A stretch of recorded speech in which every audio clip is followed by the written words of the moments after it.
बिस्मिल्लाहिर्रहमानिर्रहीम अस्सलाम वालेकुम you are welcome to your solutions. ये है जी लेक्चर नंबर 16 इंशाल्लाह। बॉडी और कंटेंट की हम बात करेंगे। बॉडी के अंदर हम लोग किस तरह से चीज़ों को ऑर्गेनाइज करेंगे जी।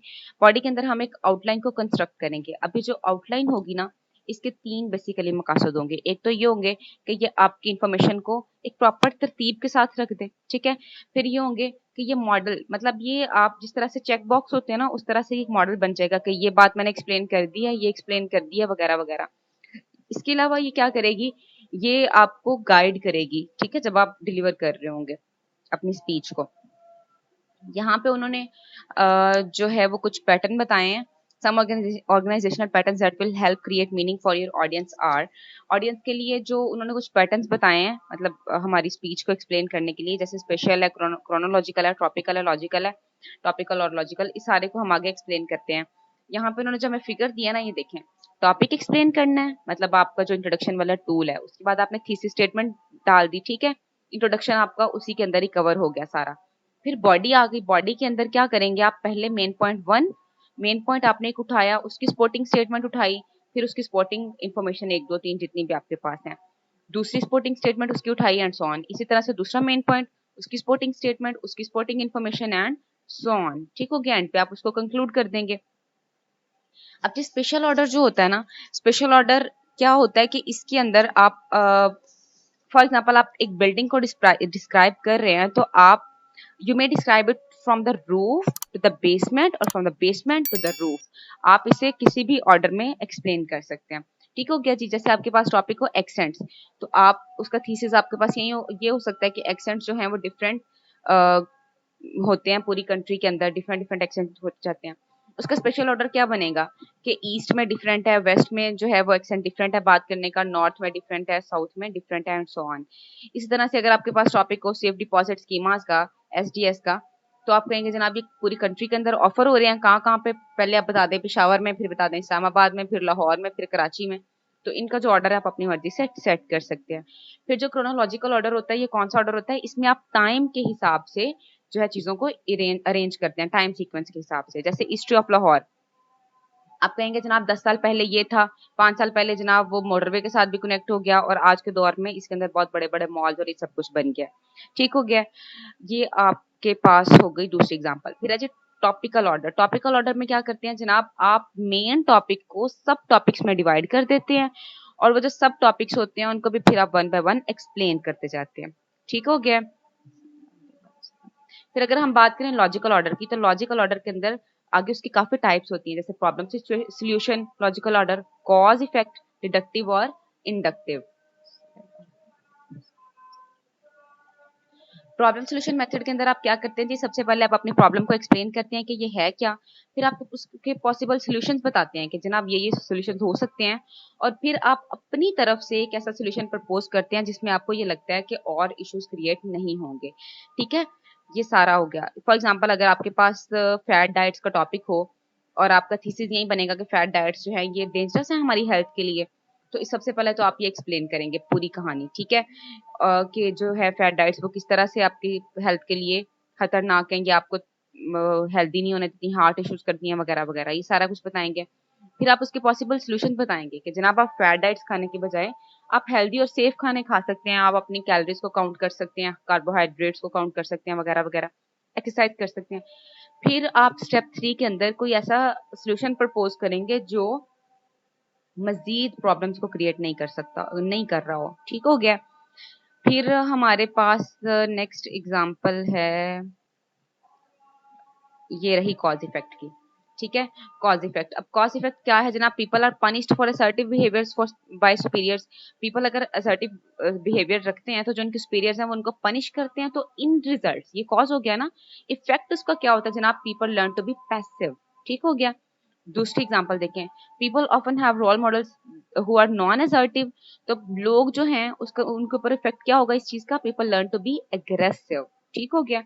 अब डिडक्टिव और इंडक्टिव की बात करते हैं। डिडक्टिव और इंडक्टिव दूसरे एक दोनों के बिल्कुल ऑपोजिट होते हैं। डिडक्टिव क्या होता है जनाब, आप करते क्या है, you begin with a general statement. आप जनरल स्टेटमेंट उठाते हैं और फिर आप उस जनरल स्टेटमेंट के अंदर मजीद ऐड करते जाते हैं फैक्ट्स और लॉजिक्स और जितने भी सपोर्टिंग आपने इंफॉर्मेशन उठाई होती है वो ऐड करते जाते हैं। और इंडक्टिव क्या होता है जी?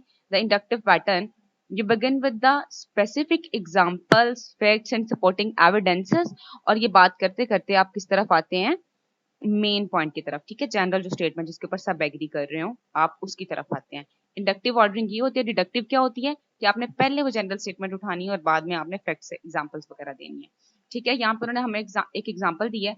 अगर मैं स्टेज पर जाते साथ ये बात कहूँ कि जनाब every child needs a dog, मैंने डिक्लेयर कर दिया भाई सारे मेरी बात मानो, every child needs a dog, तो ऐसे पेरेंट्स भी हो सकते हैं जिन्हें डॉग पसंद ही ना हो।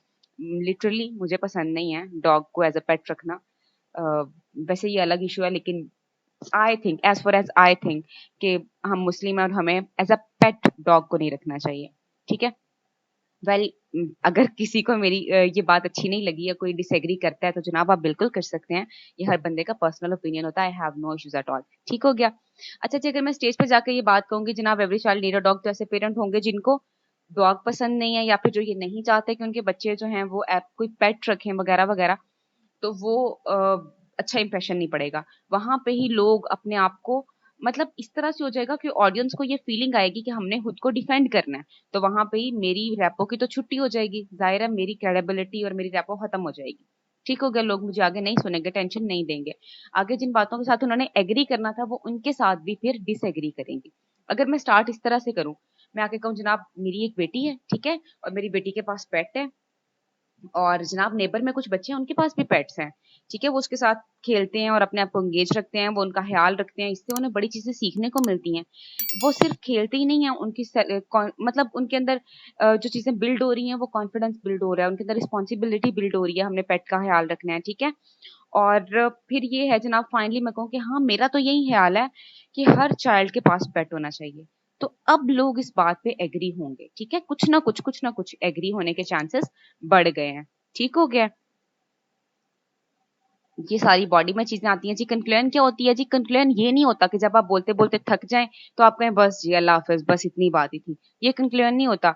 आपके पास बहुत से मेथड्स हैं कंक्लूड करने के। समरी है, कोटेशन, स्टोरी, एग्जांपल, आप स्टोरी सुना के एंड करें, एग्जांपल्स के थ्रू एंड करें, आप पर्सनल इंटेंशन की कोई ना कोई स्टेटमेंट दें, आप call to action, call to action जो है ये सबसे अट्रैक्टिव और सबसे पावरफुल कंक्लूजन होती है, ठीक है। अगर मैं समरी की बात करूं, समरी में क्या होगा जी? मैं समराइज करूं, मैं ये वर्ड्स यूज करूं इन समरी, या फिर मैं वर्ड यूज करूं to summarise with my point, या फिर मैं इस तरह से कहूं to conclude what I want you to remember is, आगे मैं अपनी बात कर दूं तो वो पता चलेगा कि हाँ भाई अब ये बात जो है ये खत्म हो रही है।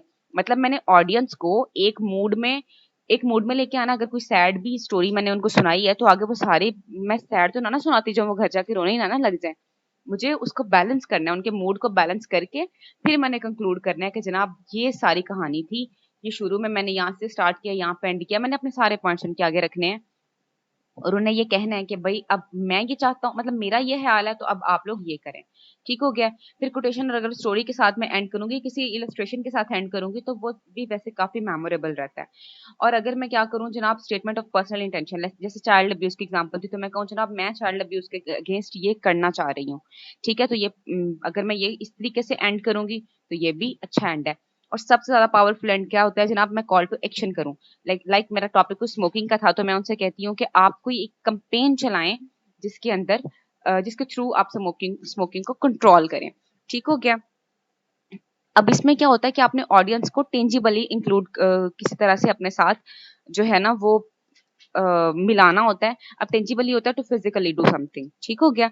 अब गाइडलाइंस है कुछ कंक्लूजन के लिए, वो क्या है कि जो आपका जो कंक्लूजन है वो बड़े स्ट्रांगली वर्ड्स के साथ हो, ठीक है, मतलब पायदार बात हो, ठीक हो गया। उसके अंदर आपकी अपनी कन्विक्शन शो होनी चाहिए, वो कोई प्लान, कोई प्रपोजल, कोई सोल्यूशन रिप्रेजेंट करना चाहिए उस कंक्लूजन के अंदर, ठीक हो गया। आप अपनी ऑडियंस से कहें कि कुछ टेंजिबली परफॉर्म करें, ठीक है।